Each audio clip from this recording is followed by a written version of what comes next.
Hello and welcome, everyone. We are back, and this week we are talking about libido, why you're just not that into it. There are many changes that can happen during perimenopause and menopause that can affect libido. And this is an area of concern that doesn't get addressed nearly enough. People are kind of scared to talk about it. It feels weird, or you don't know, is it taboo? But it is actually part of the signal that's coming from it's a symptom of hormonal changes.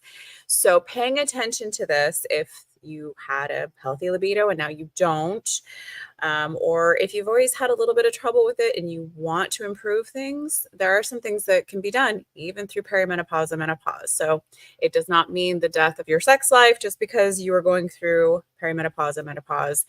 In fact, it can be just like anything else through this time, we are changing and we're growing into something different and beautiful. And so this is part of that process. So I want to normalize this and bring it into light. So we're going to go ahead and get started here. So my name is Dr. Nicole Smith. I hold a doctorate of nursing practice and I'm board certified in family practice and orthopedics. I'm also a certified personal trainer. I specialize in the holistic care for perimenopause and menopausal women, and I'm the founder of Antigravity Wellness. Antigravity Wellness is dedicated to providing comprehensive and compassionate care specifically for perimenopausal and menopausal women. We offer a range of services including functional labs, hormone replacement therapy, personalized nutrition and fitness coaching, and much more. Our mission at Antigravity Wellness is to help perimenopausal women who feel dismissed by their primary care providers receive the comprehensive and compassionate care they deserve. We aim to support and guide women through this transition, ensuring long-term health and wellness. The purpose of this webinar today is to shed light on the often overlooked issue of changes in libido during perimenopause and menopause. Many women experience these changes, but they are seldom discussed openly. Today, we aim to break that silence and provide valuable insights and practical solutions. So if you're joining the live right now, or if you're going to catch the replay later, I encourage you to engage with the content and ask questions in the comment, or you can send me a DM if you'd like it to be private. And I totally understand that, especially with this topic. A lot of people don't want that to be out there. They'd rather have a private conversation. I'm happy to do that. I did send out a Q&A invitation ahead of time in our private Facebook group, and I will be addressing those at the end of this webinar. I did receive some questions there.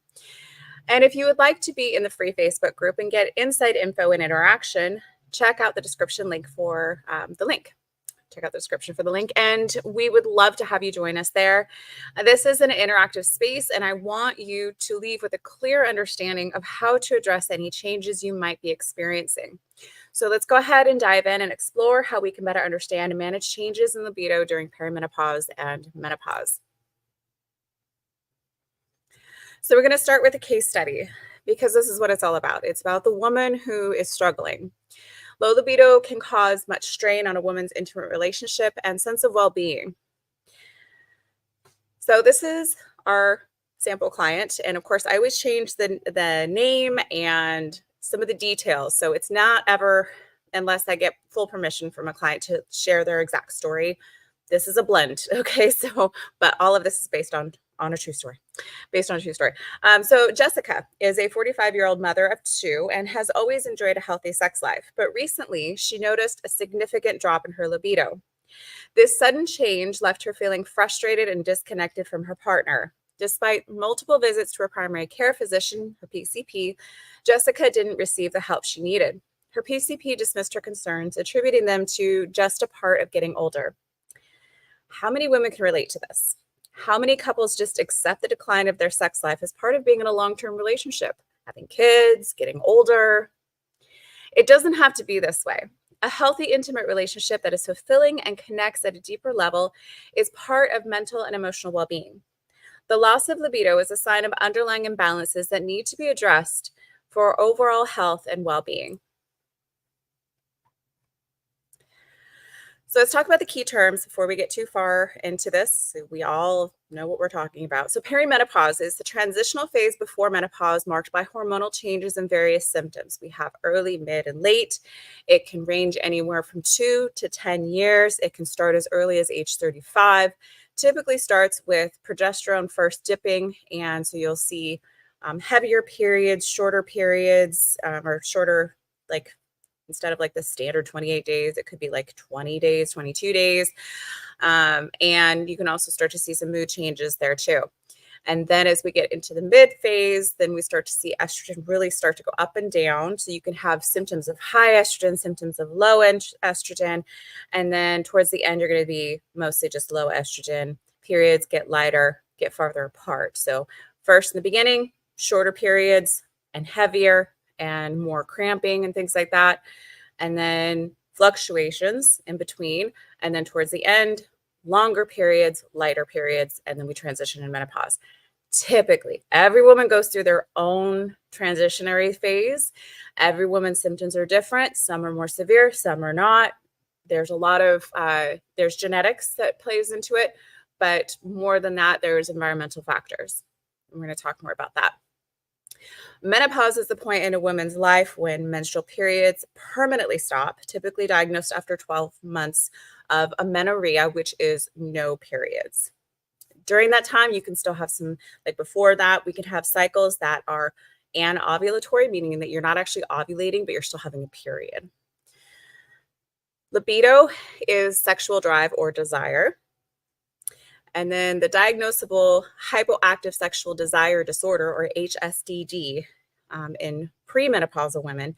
This is characterized by limited or absent sexual fantasies or desires that persist for at least 6 months and can cause interpersonal strain or distress.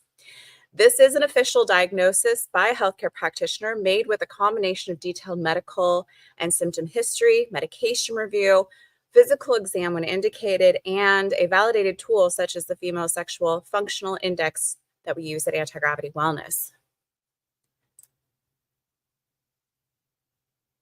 So views on women's libido have changed throughout history. This was one of my favorite things to go look up and explore, and it was very, very interesting. So 19th century, women were often told they had no sexual desire and were expected to be submissive during sex.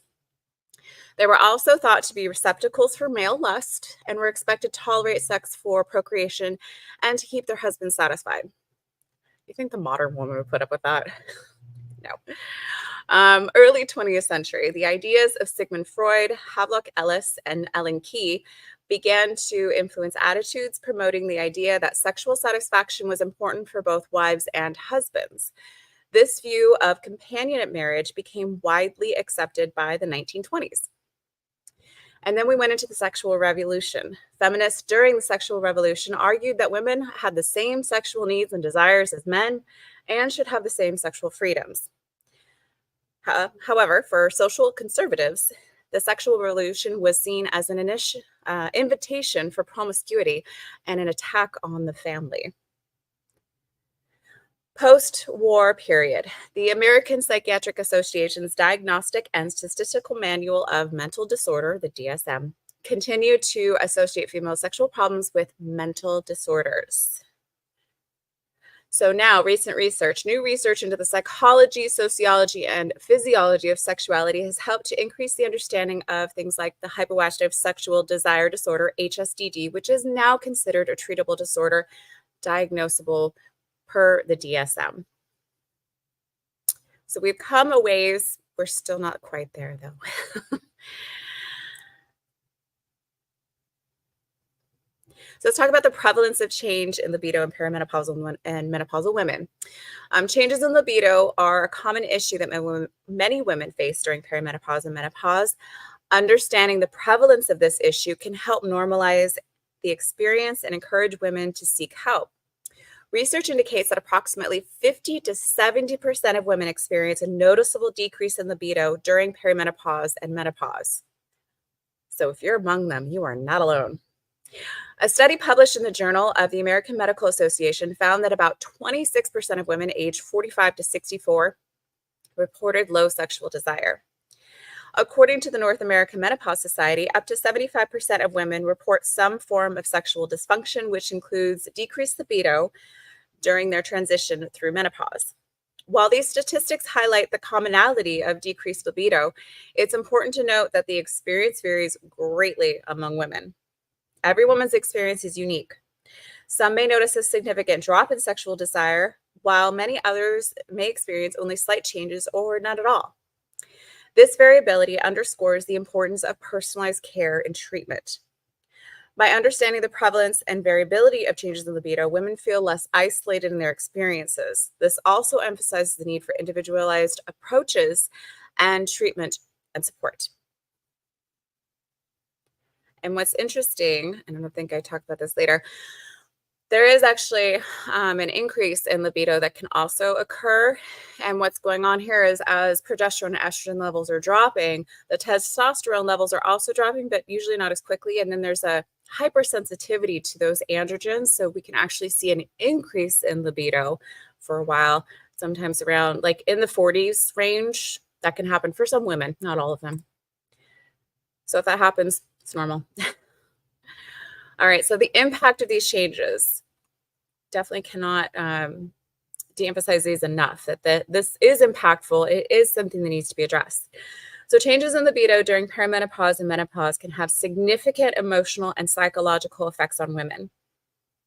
Women often feel frustrated and confused when they notice a decrease in sexual desire, especially if they don't understand why it's happening. The worry about changes in libido can contribute to higher levels of stress and anxiety. Fluctuating hormones can lead to mood swings and, in some cases, depression, which can affect further their libido. A decrease in libido can lead to a negative self-image and feelings of inadequacy. Women may experience a drop in self-confidence, both in their sexual relationships and overall. Changes in libido can put a strain on intimate relationships, leading to misunderstandings and conflicts with partners. Many women find it difficult to communicate their needs and feelings about libido changes with their partners. Decreased libido can make women feel less attractive and less desirable, affecting their self-esteem. For many women, sexual desire is closely tied to their sense of identity and femininity. Changes in libido can therefore lead to an identity crisis. Partners might misinterpret the changes in libido as a lack of interest or love, leading to further relational issues. The presence or absence of a supportive partner can significantly impact how a woman copes with changes in libido. Emotional distress and relationship issues can lead to difficulties in daily functioning and overall life satisfaction. Stress and emotional distress from libido changes can affect concentration and performance at work. Women might withdraw socially due to feelings of inadequacy or fear of discussing their experiences. The stress and emotional toll of libido changes can manifest in physical symptoms such as sleep disturbances and increased susceptibility to illness. The impact of changes in libido during perimenopause and menopause is multifaceted, affecting emotional and psychological well-being, relationships, self-esteem, and overall quality of life. Recognizing these impacts is the first step towards seeking effective support and treatment. So let's talk about the underlying causes of the changes in libido. Why is this happening? So first, hormonal fluctuations are of the primary changes that we see that are causing those changes in libido during perimenopause and menopause. The key hormones that are involved with this include estrogen. Declining levels can lead to vaginal dryness and thinning of vaginal tissues, which can make intercourse uncomfortable or painful. Testosterone, although primarily known as male hormone, this hormone plays a crucial role in female libido as well. Levels tend to decrease with age, affecting sexual desire. And also, like I mentioned, we can have actually a temporary bump in libido when there's a higher sensitization of the androgen receptors to testosterone as those estrogen and progesterone levels are changing. And then progesterone, fluctuations of this hormone can contribute to mood swings and sleep disturbances, indirectly impacting libido. And then there's some physical changes associated with perimenopause and menopause can affect sexual desire. The physical changes include vaginal dryness, like we talked about, which is called atrophic vaginitis. And what's going on with this is reduced estrogen levels lead to decreased vaginal lubrication, resulting in dryness that can cause discomfort or pain during intercourse. And then pain during intercourse is called dyspareunia. This is vaginal atrophy, a condition where the vaginal walls thin and become less elastic and can make sex painful. There's also psychological factors. These play a significant role in changes in libido. Stress from various sources, including work, family, and the transition itself, can decrease sexual desire. Mood swings due to hormonal changes make it difficult to feel sexually aroused. And depression, whether related to hormonal changes or lifestyle stressors, can significantly reduce libido. The lifestyle factors, which are choices and habits that can also impact libido, include sleep disturbances. Insomnia and other sleep issues common during perimenopause can lead to fatigue and reduced sexual interest. Diet, poor nutrition can affect overall health and energy levels, indirectly impacting libido. Exercise, lack of physical activity can lead to weight gain and decreased energy, reducing sexual desire. Then too much physical activity is also detrimental and can lead to overtraining and a decreased libido, among other health concerns. And there's medications that can affect the libido. So these include things like antidepressants like SSRIs, birth control pills, patches, hormonal IUDs, injections, seizure medications, antipsychotics, and blood pressure medications can also lead to lower libido. Talk to your doctor if you're experiencing any changes in your libido after taking any of these medications, as there may be alternatives that you can try. Understanding the underlying causes of changes in libido during perimenopause and menopause is essential for finding effective solutions. So let's talk about treatment. So this is just kind of like an overall, and we're going to go into more details. So treating changes in libido during perimenopause and menopause requires a comprehensive approach that addresses the multifaceted nature of these issues. This approach combines medical treatments, lifestyle modifications, and holistic therapies to provide effective and personalized care. So for general guidelines, it's important to start with a thorough evaluation to identify the specific causes of libido changes. This includes hormonal testing, physical exams, and a review of medical history and lifestyle factors. We want to put together a personalized treatment plan. Each woman's experience is unique, so treatment plans should be personalized based on individual needs and preferences. There are FDA-approved treatments for especially HSDD, hypoactive sexual disorder. First, we have hormone replacement therapy, HRT, and we're talking more the bioidentical route. Estrogen therapy, this can alleviate vaginal dryness and improve sexual function. It can be administered through pills, patches, gels, or creams.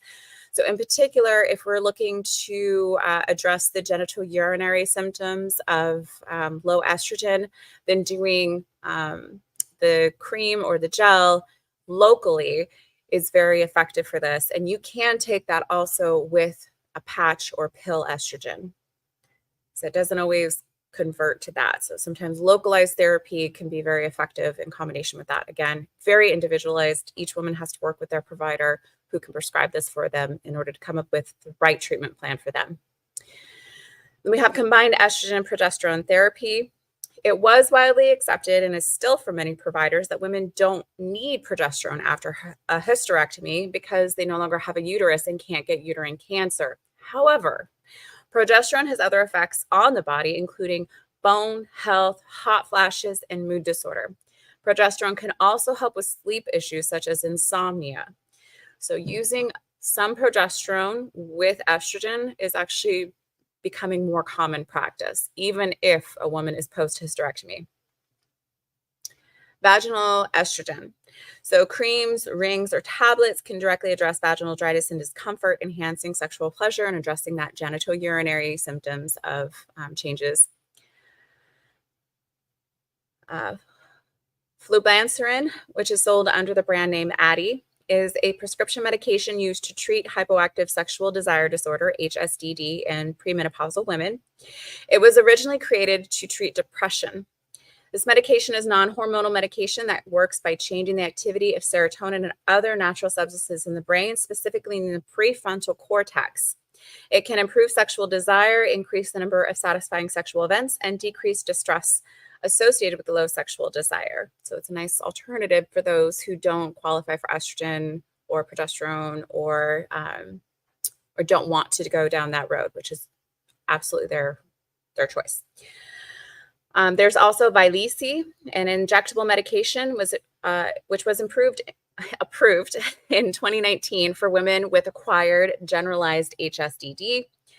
Nausea is a common side effect. Very sexy, but usually starting about 30 minutes after the injection and can last up to 2 hours. So I have had some clients who've tried that and didn't really like it, but it is something that is available and can be helpful for some people.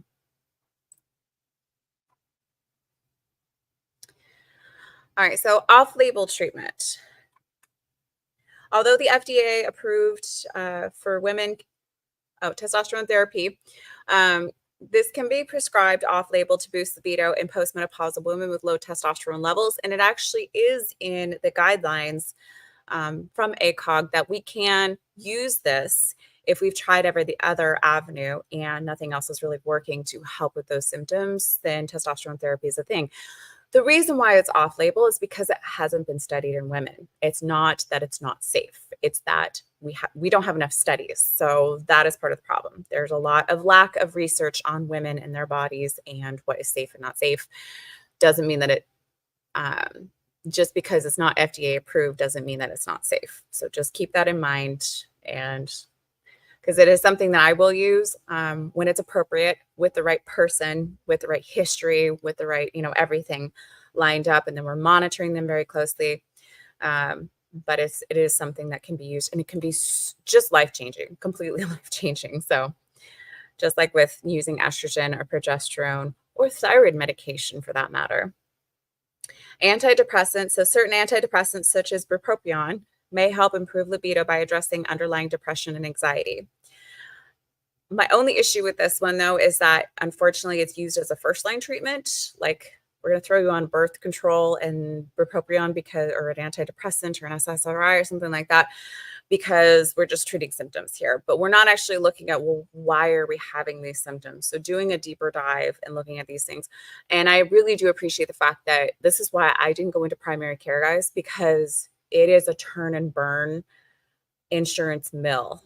And it's necessary. We need primary care, but at the same time, thinking that you're going to go there and get this type of level of care where you're like optimizing things, it's just not the case. They don't have the bandwidth. They're restricted in their time and their ability to treat multiple issues because of insurance. And that's one of the reasons why I don't take insurance. I'm a solo provider, and doing all of it's so cumbersome. It actually adds so much cost and overhead and then they don't reimburse to the point where there's no way I could survive. And I didn't want to go into primary care because I didn't want to burn out. I didn't want to be one of those statistics. So that's why I'm doing what I'm doing here. So I'm trying to fill that gap between primary care and this. So that's why I started Antigravity Wellness.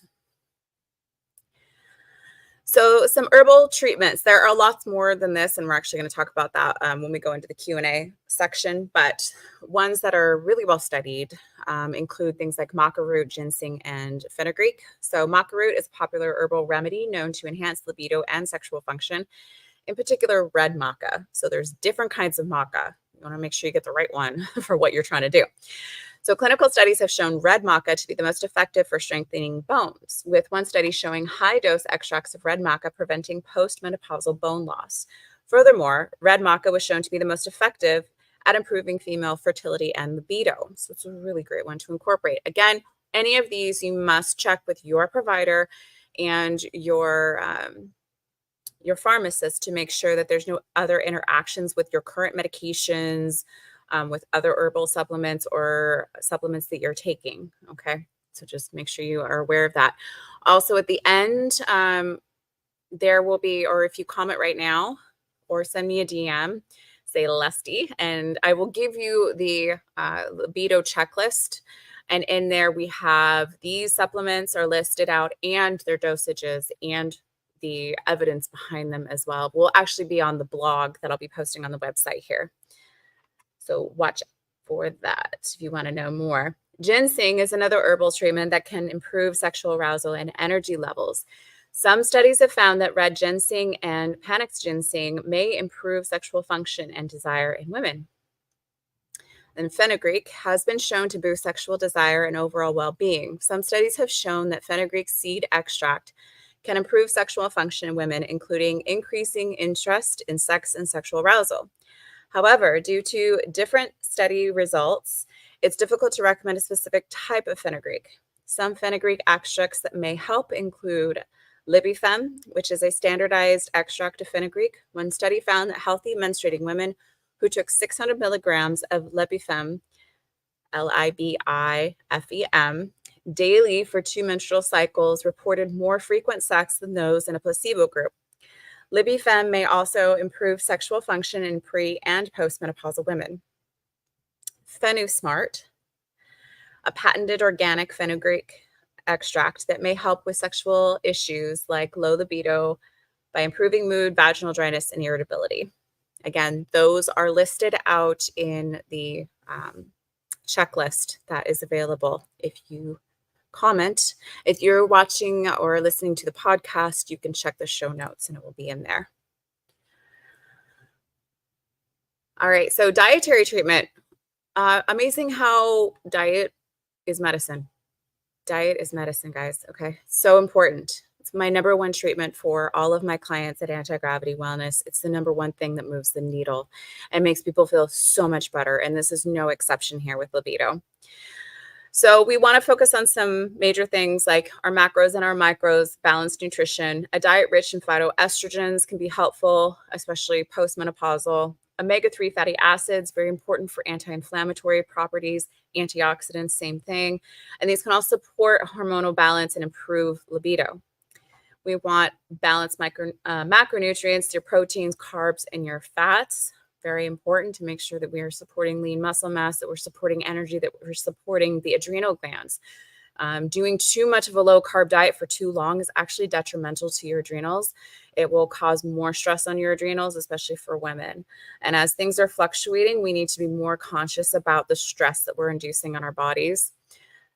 So doing things like, significantly reducing whole macronutrients out of your diet, and then a lot of, high intensity cardio and things like that can be very detrimental to you.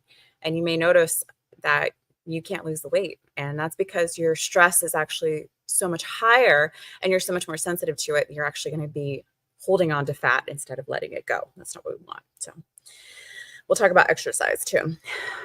Specific foods. So foods to incorporate include things like flax seeds, soy products, and fatty fish to help regulate hormones and enhance sexual desire. So let's talk about soy products because I know that's back and forth. Should we eat soy? Should we not? Definitely would say that we want to make sure that it is,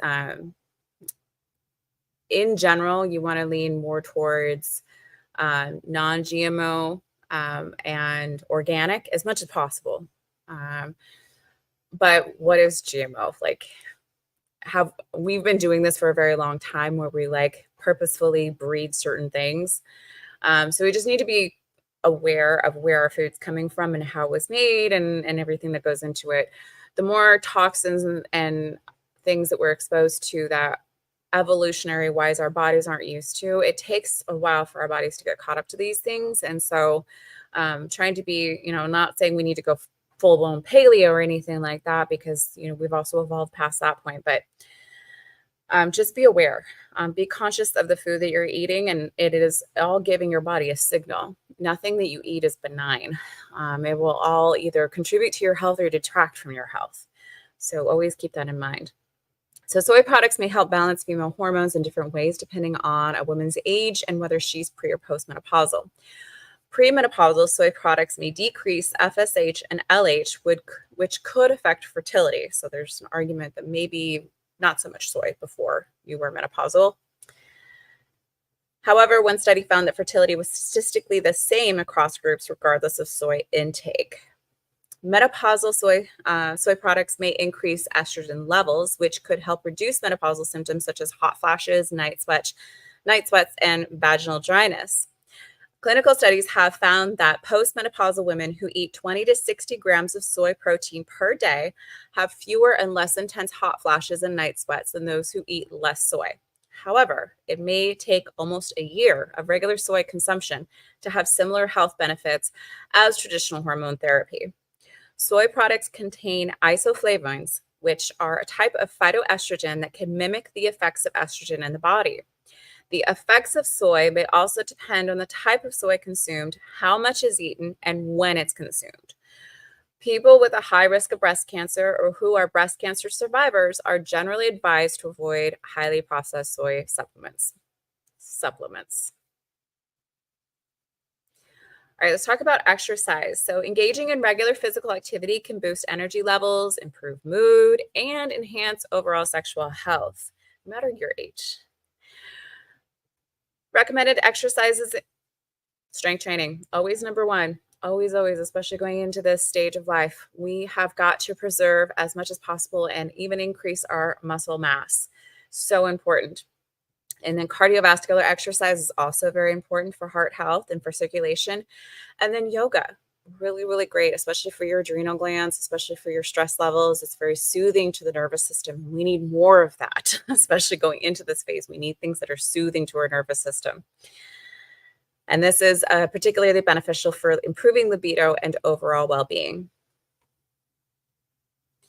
So with the strength training, it can improve testosterone levels and stimulate estrogen production. Sex hormone, testosterone plays an important role in sexual health for women as well as men. Strength training also improves blood circulation, which can increase arousal and responsiveness in the reproductive organs. And this can also help to relax vaginal muscles and increase the chances of orgasm. Not a bad thing. Strength training can also lead to positive body image, which can increase sexual well-being. When you feel like you look good, you feel a little bit better about yourself and your confidence goes up and your desire goes up. Makes sense. All right, so let's talk about some lifestyle treatments. Practicing stress management techniques such as meditation, mindfulness, and relaxation exercises can help reduce stress and improve libido. Adequate sleep. Prioritizing sleep and maintaining good sleep hygiene can improve energy levels and sexual desire.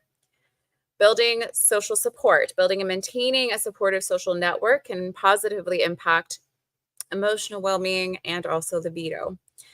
Reducing alcohol and tobacco use. Limiting alcohol consumption and quitting smoking improves overall health and sexual function. Addressing medication side effects. So make sure you discuss with your healthcare provider about possible adjustments to medications that may be affecting your libido. A comprehensive approach to changes in libido during perimenopause and menopause involves a combination of FDA-approved treatments, off-label therapies, herbal remedies, diet and exercise modifications, and lifestyle changes. This personalized and holistic strategy can effectively address the multifaceted nature of libido changes and improve overall well-being. All right, so let's go back and talk about Jessica. Remember, she wasn't getting the help that she needed. So she tried some things on her own. She read online and in the chat groups, but they really didn't get her to where she needed to be, and she continued to get worse. She was starting to resign herself to her fate, but then she heard about our services here at Antigravity Wellness and decided to try just one more time. During our initial consultation, Jessica shared her struggles with low libido, fatigue, and a sense of being overwhelmed. She felt lost and worried about the impact these changes were having on her relationship and her overall quality of life. First, we started by normalizing Jessica's symptoms, explaining that what she was experiencing was common during perimenopause and menopause. This reassurance was the first step in helping her to feel understood and supported. Next, we conducted a comprehensive evaluation, including functional lab tests to assess her hormone levels, nutrition status, and overall health. The results provided valuable insights that guided us in creating a personalized treatment regimen for Jessica. Based on our lab results, we determined that she was a good candidate for HRT. We carefully tailored the therapy to balance her hormones, aiming to alleviate her symptoms and improve her libido. We recommended dietary changes to ensure she was getting the necessary nutrients to support her hormonal health. We provided a customized weekly meal plan and recipes and a shopping guide to make it easy for her to stay on track and not have to worry about that part of it. This incorporated more omega-3 fatty acids, antioxidants, and vitamins into her diet. We also eliminated gluten, which improved her overall well-being within 3 weeks. Regular exercise was introduced to boost her energy levels and enhance her mood. She started with gentle yoga and gradually added strength training to her routine, using our app and coaching to guide her. We emphasized the importance of sleep hygiene, helping her establish a regular sleep schedule and create a restful sleep environment. We worked on boosting Jessica's self-esteem through mindfulness practices and positive affirmations. This helped her reconnect her body and feel more confident. Jessica and her partner engaged in open communication and shared activities that strengthened their emotional bond. They explored new ways to create intimacy, including extended foreplay and introducing novelty into their sexual routine. Again, these are opportunities. Got to just look at it a different way, right? So when to seek help? If you're having persistent symptoms, if you experience symptoms in libido that significantly impact your quality of life or relationships, this is the time to seek professional help. Emotional distress. If feelings of frustration, depression, or anxiety become overwhelming, it's important to reach out for support.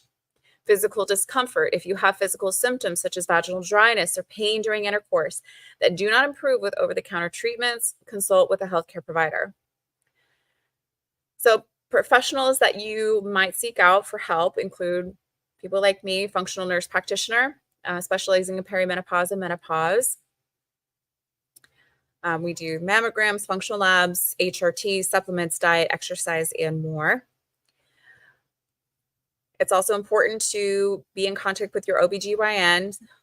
These specialize in women's reproductive health, including hormonal treatments and vaginal health. It's where you get your physical exams, your pap smears, your annual physicals, also do mammograms. Endocrinologist. This is an expert in hormonal imbalances and can provide detailed hormonal evaluations and treatments. Usually requires a referral and only for diagnosable endocrine diseases that a PCP cannot manage. So we're talking like, really advanced thyroid disorder, especially hyperthyroidism and other issues like if you're diagnosable with an adrenal disorder that is way, way out there, not just chronic fatigue and things like that. Pelvic floor specialist. These are physical therapists specializing in pelvic health and help with exercises and treatments for pelvic floor dysfunction. Within our group that we have a wellness women's network here locally in the Tri-City area in Washington State. And we work with each other to help build up a referral network to support women who we're all kind of like treating them, and we can't be everything to everyone. So within our group, we have Dr. Desiree Lyle, and she's with Raise the Bar. She is our pelvic floor specialist that we have here in our group. So she's fantastic. We love her. Sex therapist is a licensed therapist who can help address emotional and psychological issues related to sexual desire and relationships. I'm looking for one of those locally to see if we can get them in our group too. And then, of course, your primary care provider. Really important to continue your routine care with them. They provide general health assessments, manage overall health, and also help with referral to specialists as needed. So it's a whole group of people. It's not just one person who's going to be able to help address this, but think about your healthcare team and who you can get in your corner to help support you and the goals that you have. All right, so let's wrap up our case study. So within just 12 weeks, Jessica experienced a remarkable transformation. Her libido increased. She felt more connected to her partner and that she had in years. The tailored treatment plan not only improved her sex drive, but also enhanced her overall quality of life. Jessica's energy levels soared, her mood stabilized, and she felt more confident and vibrant. Jessica's journey with Antigravity Wellness is a testament to the power of a comprehensive, personalized approach to women's health. By addressing her unique needs and providing ongoing support, we help Jessica reclaim her libido and rediscover joy in her intimate relationships. Jessica's story is just one example of how anti-gravity wellness can make a difference. If you or someone you know is struggling with similar symptoms, we're here to help. Schedule a free call with me to discuss how checking your hormone levels and considering HRT, if you qualify, can help you reclaim your libido and improve your overall quality of life. All right, so Q&A. So these are questions that were pre-submitted. And again, if you are within the Facebook group that we have for our perimenopause and menopausal women. And by the way, men are welcome because you have women in your lives that are going through this as well. And it's really great to just educate yourself and know how to help those people that you care about, including the women in your life. So can stress affect my libido? Yes, it can. Stress can significantly affect a woman's libido. So there's hormonal changes. Stress triggers the release of cortisol, a hormone produced by the adrenal glands. Elevated cortisol levels can interfere with the production of sex hormones like estrogen and progesterone, leading to a decrease in sexual desire, which I see a lot. So when you're stressed out, think about what the body's doing. Especially chronically, we have those hormones that are going to be shuttled into making cortisol instead, because what's more important, that we survive or that we reproduce? That we survive. So the body's going to preferentially put energy into that system as opposed to rest, digest, and reproduce. Okay. So when we're constantly in that fight or flight mode, that's a problem. And we're going to do damage to that system. It's going to down regulate. It's not that it's broken, it's down regulated because it's smart. Our bodies are very smart. So we need to recognize that and then work it in the other direction with stress, diet, exercise, sleep, all of the things. And there's mental and emotional factors. Stress often leads to feelings of anxiety, depression, and fatigue. These mental and emotional states can reduce interest in sex and make it harder to relax and enjoy intimate moments. Physical effects. Chronic stress can cause physical symptoms such as headaches, muscle tension, and fatigue. These physical discomforts can diminish a woman's energy levels and interest in sexual activity. Relationship strain. Stress can affect relationships by increasing irritability and reducing emotional connection with a partner. Who has ever snapped at their partner? It wasn't even their fault, but they're the closest thing to you, right? And that does not help your relationship. So this can lead to frequent and less satisfying sexual interactions. Sleep disruption. Stress often disrupts sleep patterns, leading to insomnia or poor quality sleep. And then the lack of sleep can reduce overall energy levels and negatively impact libido. And then you're stressed and you can't sleep. And then you can see how this is a downward spiral, right? Body image issues. Stress can lead to weight gain or loss, skin issues, and other physical changes that might affect a woman's body image and confidence. Hair loss, big one. Really, really stressful events. And then you notice your hair's falling out. It can take months for that to calm down in your adrenal glands to like re-regulate them in the brain to re-regulate all of that. You can start losing your hair. And that is a big thing for women. So if we start losing our hair, that's part of our femininity and that's part of our attractive quality, right? So it can really affect how we feel about ourselves and therefore affect libido and our sex lives. So feeling less attractive or self-conscious can reduce sexual desire. So in summary, stress, yes, it does affect libido through a complex interplay of hormonal, emotional, physical, and relational factors. Managing stress through relaxation techniques, exercise, therapy, and maintaining a healthy lifestyle can help improve libido. So next question. Are there supplements that can help with libido? Yes. So we talked about some of them. So there are several supplements that can help improve the female libido. It's important to consult with a healthcare professional before starting any new supplements to ensure it's safe and appropriate for your individual needs. So we talked about maca root, red maca. There's also Tribulus terrestris. This is an herb believed to enhance sexual function by increasing androgen receptors in the brain, which can lead to increased libido. L-arginine, an amino acid that improves blood flow by increasing nitric oxide levels. Improved blood flow to the genital area can enhance sexual arousal and response. Ginkgo biloba, known for its ability to improve blood flow and enhance cognitive function, ginkgo biloba can also help improve sexual function and libido. Ashwagandha, an adaptogen that helps the body manage stress. By reducing stress and cortisol levels, ashwagandha can indirectly help improve libido.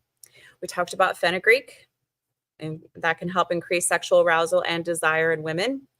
Vitamin E, an antioxidant that helps improve blood flow and reduce oxidative stress, which can enhance sexual health and libido. Zinc, especially for men, super important, but also for women, and especially if you have a copper IUD. Look into increasing your zinc levels as well, because that helps balance out the copper. Essential for hormone production, zinc can help maintain healthy levels of sex hormones, which is important for libido. Omega-3 fatty acids found in fish oil. These fatty acids help improve blood flow and reduce inflammation, which can enhance sexual health. Damiana, Damiana, a traditional herbal remedy known for its aphrodisiac properties. This can help improve sexual desire and performance. And DHEA is a hormone that can help balance sex hormones and improve libido, particularly in women with low levels of DHEA, such as with chronic stress. So it's important to note that while these supplements can help addressing underlying issues such as stress, relationship problems, and overall health, is also crucial for improving libido. Can being on birth control affect my libido? Yes. So here's how. Hormonal changes. Birth control pills contain synthetic hormones, estrogen and progestin. It's not bioidentical hormones. These are synthetic hormones. And the progestin in particular acts more like an androgen, like testosterone, than it does like progesterone, which is the body's natural progesterone. So these can alter the body's natural hormone levels. This can lead to a decrease in testosterone, which is important for sexual desire in both men and women.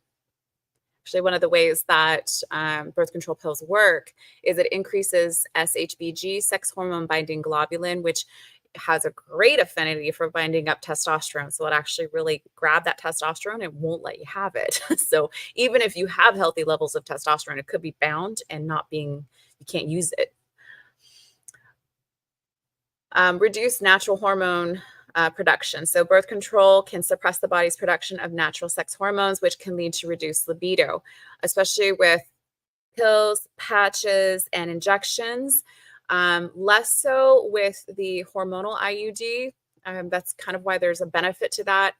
It can also be really great for heavy periods, the hormonal IUD, because that's one of the things that it does is actually lightens up that the flow, and you could still have normal ovulation with that one. The other ones, the purpose is to shut down ovulation entirely. So it absolutely suppresses the body's natural production of the sex hormones. So side effects. Some women experience side effects in birth control, such as nausea, headaches, or mood swings, which can negatively impact their desire for sex. Depression is one of the side effects of some of the birth control pills. So if you have been put on birth control and then you've been depressed since you were put on it, even if it was a couple months after you were put on it, that could be something that's contributing to it. Vaginal dryness. Hormonal birth control can sometimes cause vaginal dryness, making intercourse uncomfortable or painful, which can reduce sexual desire. Psychological effects. Knowing that they are taking a medication that alters their hormonal state can cause some women to feel less connected to their bodies or experience mood changes, which can impact libido. I mean, there can be decreased blood flow. Certain birth control methods can reduce blood flow to the pelvic region, affecting sexual arousal and response. The impact of birth control on libido varies widely among women. Some women may experience a decrease in sexual desire, while others may not notice any change or may even experience an increase in libido due to reduced anxiety about unintended pregnancy. So if you suspect that your birth control is affecting your libido or your emotions or having any other side effects, it's important to discuss this with your healthcare provider. They can help you explore alternative methods of contraceptive that may have less impact on your sexual desire. That's why there's so many different ones out there, and they're constantly coming up with new iterations, trying to decrease the side effects. There are absolutely side effects to these, and it is important to recognize that and to educate yourself about this, because I was on birth control, like oral birth control pills, for a decade, and no one ever talked to me about this. I didn't know. And it was just something that we all did, right? You got on birth control. And then there's other women who were actually put on it much younger, like when they were first started menstruating, because they were having maybe really heavy periods and problems and irregularity, which, by the way, if you had issues when you were going through puberty, then those issues are probably going to come back up in perimenopause, because this is your second your second puberty, basically. So we're going through another change. We're going through another remodeling period. And you might need more support through that than someone who really didn't have a very remarkable puberty, and good for them, right? Okay. So how can I improve sexual arousal and my sex life? So there are 10 ways. So improving arousal and enhancing one's sex life can involve a combination of lifestyle changes, communication, and potentially seeking professional help. So here are the 10 ways. Number 1, communicate with your partner with open dialogue. Discuss your desires, your fantasies, and any concerns with your partners. Open communication can increase intimacy and understanding. Strengthening your emotional bond can enhance physical intimacy, spending quality time together, and engage in activities that foster closeness. Number 2, manage stress and mental health. So practice stress relief techniques such as yoga, meditation, deep breathing exercises, or mindfulness. Consider seeing a therapist, especially if anxiety, depression, or relationship issues are affecting your sex life. Number 3, enhance physical health and regular physical activity. So physical activity improves blood flow, boosts energy levels, and enhances body image, all of which can positively impact libido. Eating a balanced diet rich in nutrients supports overall health and hormone balance. Consider foods known to boost libido, such as dark chocolate, nuts, and avocados. Number 4, prioritize sleep. Good sleep hygiene. Ensure you get enough rest. Poor sleep can lead to fatigue and decreased sexual desire. You have a lot of control over your sleep, more than you think. So before you run off to the doctor to get a sleeping pill, work on your own habits first. Have a regular routine, turn off electronics, have a wind down routine, do whatever you need to do. Wind down routine, by the way, can include watching like a Netflix show, especially if it helps turn off your brain so you're not going to bed like ruminating and everything. That can be very helpful. But just make sure that you're also decreasing your exposure to blue light, because it absolutely does affect our circadian rhythm, which is our internal clock that says that it's daytime or nighttime. We've really messed with that with the advent of technology. But and then if you've done everything you can and it's still not improving, then you need to go and be evaluated and see what else we can do for you. But just throwing, like Ambien at it, or even taking over the counter like Benadryl, you're just masking it, and it's not actually giving you the restorative sleep that you need. Even if you are knocked out, it's different than actual restorative deep REM sleep. And that's very, very important for our brains and to like prevent things like Alzheimer's and dementia as we get older. Number 5, experiment and have fun. So introduce some variety into your sexual routine. Experiment with new positions, locations, activities, toys, lubricants, anything that you feel comfortable doing. So this again goes back to the conversation with your partner, and being open with them. And hopefully you have a supportive partner. And if you don't, then working on that is something that you can strive for. And making sure that it's, both parties are comfortable, because this is not just about you, it's also about your partner, and also vice versa. Number 6, focus on foreplay and extended foreplay. So you might need a little bit more warm up, spend more time on foreplay. It can help increase arousal and make sex more enjoyable. You can use sensual touch, engage in non-sexual touch, such as massage, to build anticipation and intimacy. Number 7, consider professional help, such as a sex therapist. A sex therapist can help address sexual dysfunctions and provide strategies to improve your sex life. You can also medical consultation if it's appropriate. If hormonal imbalances or other medical conditions are affecting your libido or your medications, consult with a healthcare provider for appropriate treatment. Number 8, use supplements and medications. So supplements, consider supplements known to enhance libido, such as maca root, L-arginine, or ginseng. Always consult a healthcare provider before starting any supplements. Medications, in some cases, medications can help. Discuss with your healthcare provider to explore options. Also look at side effects of medications. Number 9, mindfulness and body awareness. So engaging in mindfulness practices. Engage in mindfulness practices to stay present during intimate moments. Body positivity. Work on accepting and appreciating your body. A positive body image can boost confidence and sexual desire. So even if you aren't necessarily like where you want to be, that is okay. You can still have that and also have an appreciation for your body and how wonderful it is. It's gotten you this far. You've had all this life, and it's because you're in this vessel. So appreciating that can really help you to connect to yourself and will make it easier to connect with your partner as well, who probably really appreciates your body and how you are. Number 10, address pain or discomfort. So a medical evaluation may be appropriate for this. If you're experiencing pain during sex, it's definitely a good idea to seek medical advice. There are conditions like vaginal dryness, pelvic floor dysfunction that can be treated. We need to, of course, evaluate for any illnesses as well. Pelvic floor exercises, strengthening the pelvic floor muscles through exercises like Kegels can improve sexual function. Improving arousal in your sex life is a holistic process that involves addressing physical, emotional, and relational factors. By taking a comprehensive approach, you can enhance your sexual well-being and enjoyment. And then the book recommendation that Dr. Desiree Lyle sent over is Come As You Are by Dr. Emily Nagoski, Nagoski. KI. And I actually have that on Audible. I haven't listened to it yet. I'm excited to listen to it though. I'm binging all of these books on menopause and perimenopause and learning so much. It's been so fun and helping me to help you guys. So, all right. So you stayed to the end. This was a longer one, but there was a lot to cover and a really important topic. I was so excited to do this one. It took me like a couple weeks to actually put this together for you guys. So I have a free checklist for you because if you're like, holy crap, that was a lot, Nicole. You're right. So I have a free checklist for you, Enhancing Libido during Perimenopause and Menopause. So if you're watching on Facebook, on YouTube, go ahead and comment or send me a DM if you'd like it to be personal. Say Lusty, and I will send you the link for that free checklist.